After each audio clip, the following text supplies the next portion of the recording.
Weight loss కి మంచి పరిష్కారం అండి. ఇంతవరకు ఇటువంటిది మీరు ఎక్కడా చూసుంటారు. కాఫీలో కొంచెం పసుపు వేసుకొని తాగితే బోలెడన్ని లాభాలు ఉన్నాయి. ఇలా పాలు మరిగేటప్పుడు కొంచెం పసుపు వేసుకొని బాగా మరిగించండి.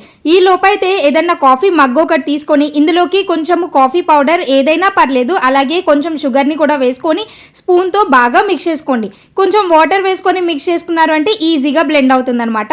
నా దగ్గర అయితే ఇట్లా బ్లెండర్ ఉంది అనేసి నేను ఇట్లా బ్లెండర్ తో చేస్తున్నా. లేదు అంటే నార్మల్ గా స్పూన్ పెట్టి మిక్స్ చేసుకుంటే కాఫీ పౌడర్ అలాగే పంచదార కరిగిపోతే సరిపోతుంది.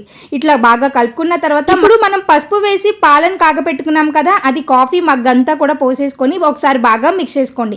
నేను ఇట్లాగా కొంచెం పక్కకు తీసుకొని పెట్టుకున్నా అనమాట ఈ ఫోమ్ ని. దానిపైన డెకరేషన్ లాగా వేస్తున్నా. ఈ కాఫీ తాగటం వల్ల బరువు తగ్గటమే కాదండి, మారుతున్న వాతావరణం వల్ల మళ్ళీ అనారోగ్య పాలవకుండా రోగ నిరోధక శక్తిని కూడా చాలా వరకు మెరుగుపరుస్తుంది.